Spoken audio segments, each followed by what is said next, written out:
Happiness is a state of mind. Specifically, it is a state of well being and contentment.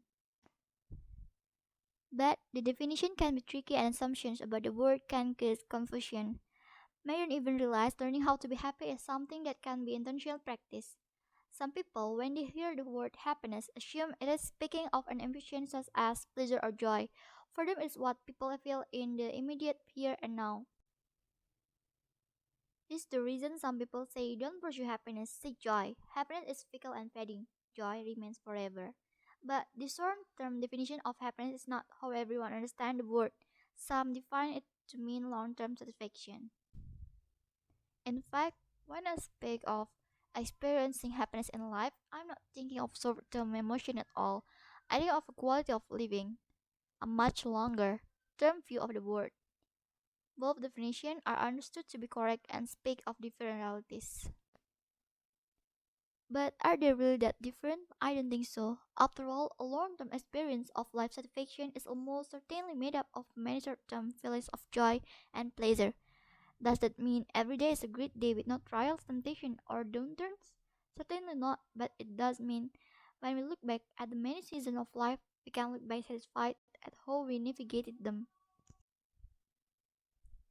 The long term feeling of life satisfaction is most experienced when we embrace the emotion of joy in the here and now.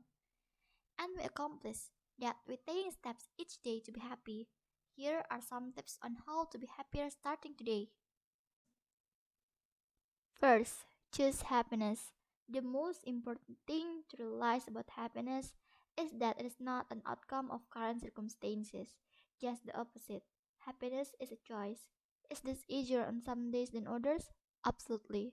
But if you get caught in a trap of thinking your circumstances need to change before you can be happy, you'll never ever get there.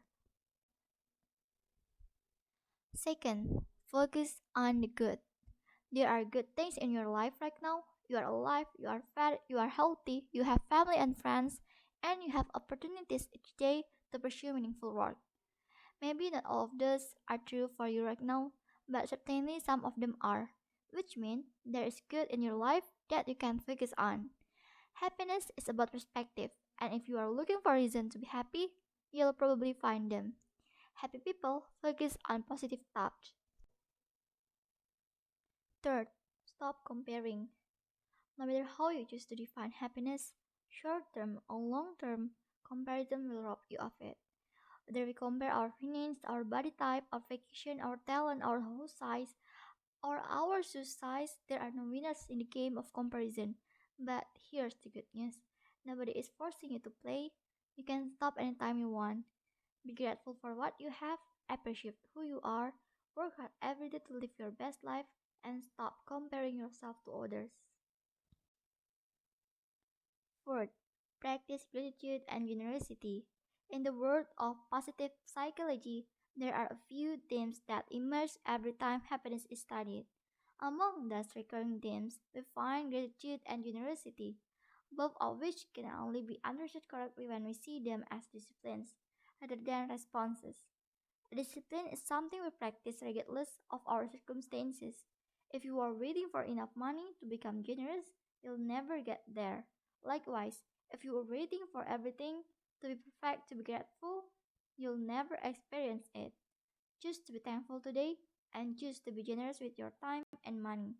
Making them both a discipline in your life will result in happier day and tomorrow. Fifth, don't pursue physical possessions. Possessions are necessary for life, but our society has seemed to confuse consumerism with happiness. Marketers work hard to convince us their products are not just needed for life, but that they are essential for happiness. Slowly but surely, we begin to believe their empty promise and waste our lives pursuing things that can never satisfy. We sacrifice time, money, energy, and focus chasing and accumulating things we don't need. This excess possessions add stress, worry, and burden onto our lives. Want to become a bit more happy today? Go declutter a closet or drawer and start to challenge consumerism in your life. 6. Be present in your relationship. We don't get to control every aspect of our relationship. We didn't choose our family, for example.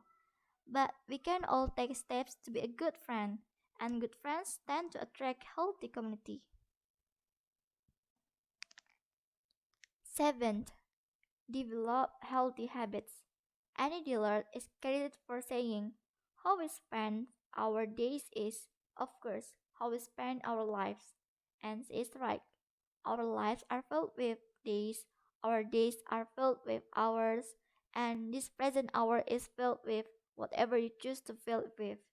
So pursue healthy habits that add value to your hours, days, and lifetime. Spend time outside, eat healthy, exercise regularly, quit smoking, put down your cell phone, work hard, pray often, and get enough sleep. 8. Look outside yourself. The pursuit of self comes natural to us. We don't need to be reminded to pursue our own self interest. We pursue self survival, self promotion, self actualization, and self exaltation as if it is hardwired in our genes. But the most efficient pathway to lasting happiness and fulfillment is not to look only at your own interests, but also to the interests of others. When we shift our focus off our ourselves, we live lives of greater meaning and greater contribution. When we serve others without concern over what we might receive in return, we experience the beauty of selfless love. The size of our universe and happiness begins to expand exponentially. It is no small thing that happiness is pursued by so many. Let's make sure we find it in both the short term and the long term.